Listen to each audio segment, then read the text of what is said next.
Bem, pessoal, aqui é o professor Demer de Física do IFP Campus Parnaíba. Estamos fazendo aqui um preparatório aqui para as provas da UBR. É uma série de vídeos que eu vou gravar de algumas questões relacionadas com física. E agora eu vou falar especificamente das questões 1, 2, 3, 8, 9 e 12 que aconteceu da UBR 2017. Bem, a prova de 2017 ela foi um pouco diferente da do ano passado, 2018. Porque na prova de 2017 ela é uma fase única, enquanto na 2018 nós tínhamos duas fases. Esse ano de 2019 também vai ocorrer em duas fases, certo? Então, essa prova que nós vamos fazer agora, as questões de física, ela já tem um nível já de classificação já direta. Só tem uma fase, certo? Então tem questões um pouco mais complicadas. Enquanto na primeira fase geralmente é mais fácil. Então a prova de 2019, que vai acontecer essa semana, primeira semana de junho de 2019, a primeira fase é uma prova mais fácil do que essa que nós vamos fazer agora, certo? Mas ela serve como parâmetro para a gente fazer, já estudar para outra fase, para os alunos que conseguirem passar. Então vamos lá, fazer elas. Bem, vamos falar da primeira questão. A primeira questão fala o seguinte: indicados para aplicações que exigem um alto nível de precisão na execução de posicionamento, os motores de passos são atrativos para serem empregados em manipuladores robóticos. Por exemplo, uma importante característica desse tipo de motor é a quantidade de passos por revolução. Considerando um motor com capacidade de realizar 200 passos por revolução, qual é a variação angular do eixo desse motor em cada passo? Bem, isso aqui é uma questãozinha, vou botar a caneta aqui, questãozinha simples, né? Todo mundo sabe já que uma revolução em graus, ela vai corresponder a 360 graus. Esse motor de passo, ele tem a capacidade de, a cada tensão, ele ir uma certa quantidade fixa de passos. Então ele pode ser, dependendo do motor, ele vai ser bastante preciso. Então nesse caso aqui, como o ângulo vai ser de 360 graus e a questão fala que ele tem 200 passos, ou seja, 360 graus, ele vai percorrer a 200 passos, certo? Então ele quer saber qual é o ângulo a cada passo, ou seja, em um passo, qual vai ser o ângulo, né? Aí a 200x igual a 360. Aí aqui nós temos 360 dividido por 200, que vai dar 1,8 graus. Então a alternativa correta aqui seria a letra B, certo? Bem fácil, né? Passando para a segunda. As associações de elementos mecânicos muitas vezes são necessárias para a transmissão de movimentos. Essas associações são utilizadas em sistemas robóticos para obter a movimentação das partes ou do próprio robô. Um mecanismo como o apresentado na figura foi utilizado no sistema de manipulação de um braço mecânico. Dois discos plásticos emborrachados são posicionados em contato conforme ilustrado. O disco 1 é acionado por um motor elétrico de corrente contínua e gira com a velocidade angular de N1 no sentido horário. Esse movimento rotativo é transmitido para o 2 por meio do atrito no ponto de contato, fazendo que este gire com velocidade angular N2 no sentido anti-horário. No ponto de contato entre os discos atuam forças normais Fn e força de atrito, apresentado no diagrama de corpos livres. Assumindo que M1 seja o torque transmitido de 1 para o M2, que é o torque do disco 2, pode-se afirmar que... Bem, pessoal, aqui ele fala de muita coisa relacionada com a física, né? Só que aqui nós vamos destacar algumas coisas, que é a velocidade angular. Ele está representado por esse N aqui. O que é a velocidade angular? Você pode dizer que é a frequência do giro. Quanto maior a velocidade angular, maior a quantidade de giros aqui nesse N1 aqui. E aqui o N2, o giro. Então, quando um gira para o sentido horário, o outro vai girar no sentido anti-horário. Ele fala da questão de torque. O torque, na física, ele vai fazer uma relação entre força e o movimento. Então é o seguinte, quanto mais rápido o disco girar, menos força ele vai ter. Em compensação, quanto mais lento o disco 2 girar, quanto mais lento, mais força. Então, a rapidez, ele pode, se você aumenta a velocidade, a força cai. Se você diminui a velocidade, a força aumenta. Então, é possível você fazer essa relaçãozinha aqui entre velocidade e força. Então, é para isso que serve o sistema de engrenagem, o sistema de polícia, certo? Então, nós vamos ver o que a questão está querendo. Então, ele vai querer a relação entre as velocidades angulares. Bem, pessoal, aqui não precisa de cálculo. Aqui você observa aqui no disco 1 que ele tem um raio menor que o raio 2. Então, quando o R1 der uma volta, o R2 não vai dar uma volta porque ele é maior. Então, para dar uma volta para o R2 dar uma volta completa, o R1, o disco 2 dar uma volta completa, o N1 vai ter que dar várias voltas. Então a gente já sabe que o número de rotações do 1 é maior que o número de rotações do 2. Certo? E a questão de torque, que é apresentado pelo... Quem que vai ser o mais rápido? Com certeza é o disco 1. Vai ter maior quantidade de giros. Então a gente já viu que como o N1 tem alta velocidade, ele vai perder o quê? Força. Em compensação, o N2 tem menor velocidade. Ele vai ter maior força. O torque está relacionado com a força. Certo, pessoal? Então, o 2 vai ter um torque maior que o 1. Então, vai ficar T1 menor que o... Ou seja, ele representa por M, né? M1. Então, a alternativa correta aqui vai ser a letra B. Ok? Mas na frente a gente vai fazer uns cálculos relacionados com torque. Bem, a terceira questão é a questão de movimento cinemático. Então vamos lá, os sensores de ultrassom, inclusive pessoal, é muito recorrente essas questões aqui de ultrassônico nas provas da OBR, então vale a pena dar uma estudada.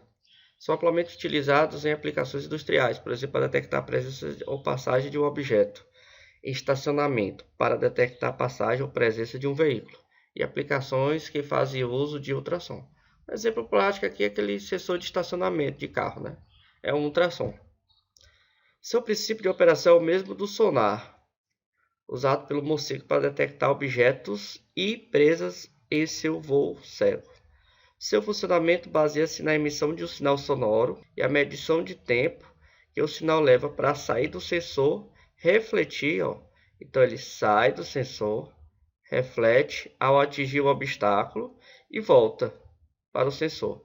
Então, pessoal, aqui você tem que tomar cuidado porque ele vai ter um tempo de ir e um tempo de volta. O tempo de ida e o tempo de volta. E o tempo de ida é exatamente igual ao tempo de volta. Certo? Tem que tomar cuidado só com isso aí. Aí a questão continua. Um sensor de ultrassom foi instalado em um robô móvel, responsável pelo transporte de material de uma planta fábrica.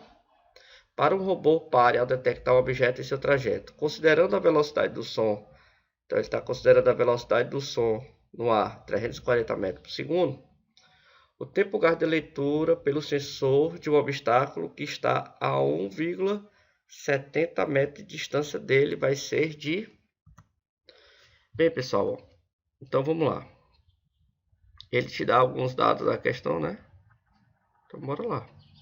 A velocidade do som é de 340 metros por segundo. Porém, a distância do ultrassônico para o objeto é de 1,7 metros. Só que a gente já viu que o som ele vai ter que ir e voltar. Então você vai ter que multiplicar isso aqui por 2. Então, na verdade, o sinal aí vai ter que andar 3,4 metros. Como se trata de uma velocidade constante, é um assunto de MRU. Movimento retilíneo uniforme. O movimento retilíneo uniforme, a gente pode utilizar a fórmula da velocidade média, como ΔS dividido por ΔT. Então ele quer saber o tempo? Então bora lá.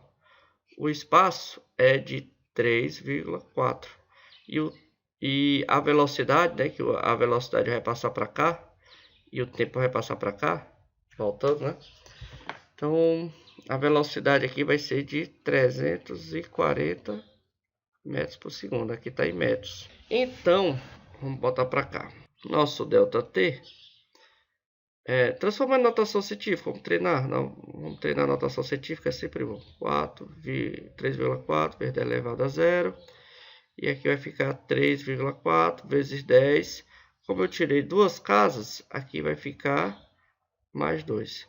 Esse vai embora com esse. Então o tempo vai ser 10 elevado a menos 2. Menos 2 o quê? Segundos. Que é a mesma coisa de 0,01 segundos. Só que a questão ela está querendo em milissegundos. Então em milissegundos é só você multiplicar por 1000.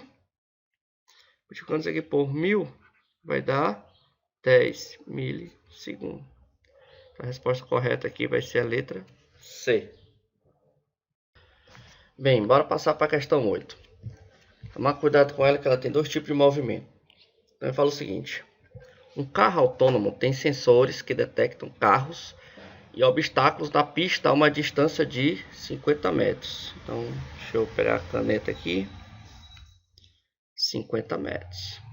Então, o sensor ele vai detectar o objeto se tiver 50 metros na frente dele. Para teste de frenagem, quando o obstáculo é detectado, o carro freia imediatamente sem derrapar. Os freios do carro autônomo conseguem desacelerar cerca de 4 metros por segundo. Suponha que, à frente do carro autônomo, na mesma pista, há outro carro na mesma direção e sentido, com velocidade de 72 km por hora.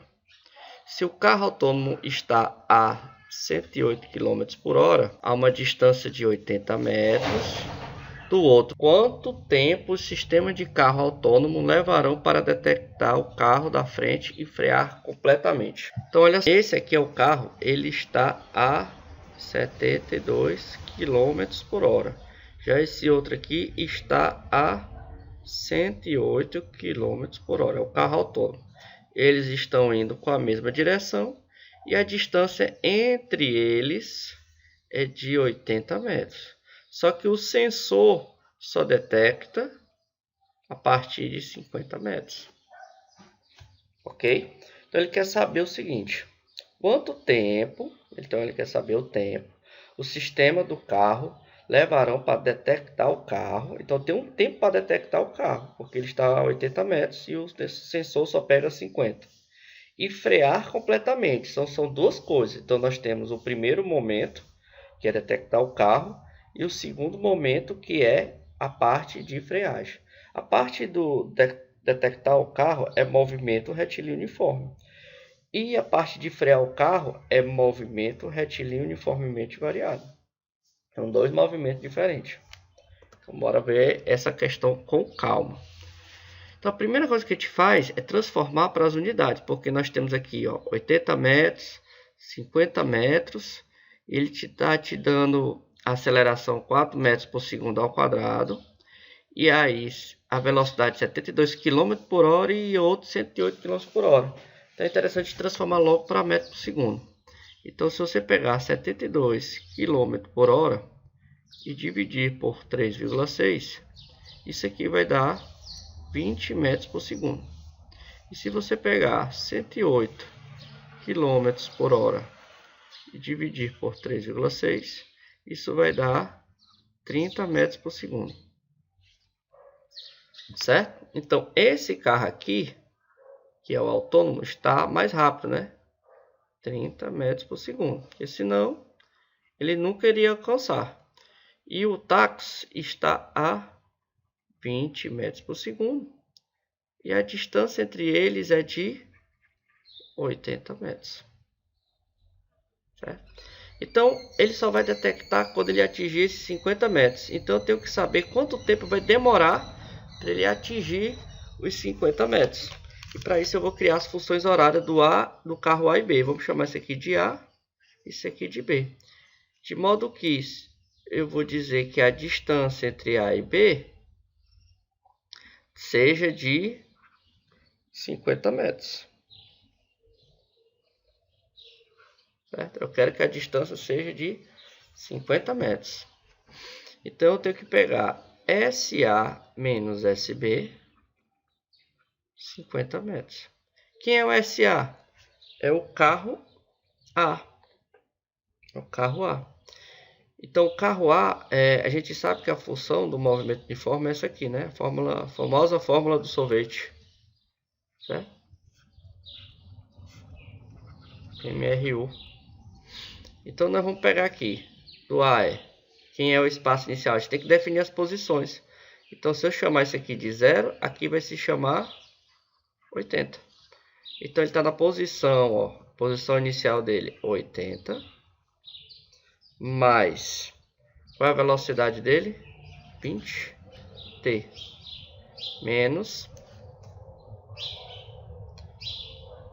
qual é a posição inicial do B? Nós chamamos de 0 a posição inicial dele, 0. Mais, por que mais? Porque está na mesma direção. 30t. A diferença entre eles tem que ser 50. Então vai ficar assim, ó, 80 mais 20t menos 30t igual a 50. Esse 80 passa para o outro lado, né? E aí vai ficar menos 10t igual a 50 menos 80. Então, t vai ser menos 30 dividido por menos 10. Menos com menos é mais. Então, o tempo aqui vai ser de 3 segundos. Esse aqui, pessoal, é o tempo do primeiro momento. Que momento é esse? É o momento em que ele vai detectar o carro, certo? Primeiro momento. Agora ele vai ter que frear. Ele vai ter que frear. Se ele vai estar em qual posição? Ele vai estar na posição 50. Mas aí no movimento retilíneo uniformemente variado, nós temos a função da velocidade. A vezes t. Pronto. Qual é a velocidade final quando ele vai parar? É 0. Qual é a velocidade inicial que ele estava? O carro autônomo estava a velocidade de 30. Menos por quê? Porque é uma desaceleração, certo? Desacelera aqui, ó. Desacelera. Menos 4t. Então, 4t igual a 30. T igual a 30 dividido por 4. Certo? Aí nós vamos dividir. 30 dividido por 4 vai dar 7,5. Então ele vai demorar 7,5 segundos. Essa parte aqui é o segundo momento. Assim você vai somar. Nosso tempo total vai ser os 3 segundos, que é o primeiro momento, mais 7,5 segundos, que é o segundo momento. Então vai dar 10,5 segundos. Alternativa, letra B. Bola para frente. A nona questão fala o seguinte: 2 equipes participarão da IEE Humanoid Robotic neste ano. O treinamento do robô R1 e R2 deve percorrer uma distância de 100 metros. Então essa informação aqui é importante. Então ele está dando a distância. Quando é dada a largada R1, estabelece uma velocidade média. Então ele tem uma velocidade média de 8 metros por segundo, enquanto 2 é de 6 metros por segundo. Qual será a distância entre R1 e R2 quando o R1 vencer a corrida? O R1 vai vencer a corrida porque ele está mais rápido que o R2. Então bora lá fazer ela. Então, novamente aqui. Então nós temos o ΔS, né? O deslocamento que os robôs vão ter que andar, que é de 100 metros. Bem, como aqui é velocidade constante, então eu posso estar utilizando a fórmula da velocidade média. Velocidade média, ΔS por ΔT. Então, o que a gente pode descobrir aqui é o tempo que o R1 vai levar, porque ele está mais rápido, né? Então, o tempo 1, vamos chamar aqui tempo 1, que é o tempo do R1, vai ser o ΔS dividido pela velocidade 1. Então, ΔS é 100. E a velocidade 1 vai ser de 8, que é de 8 metros por segundo. Lembrando que tem que tomar cuidado aí com as unidades. Certo? Então, bora lá. Então, pega 100 e divide por 8. Dá 12,5.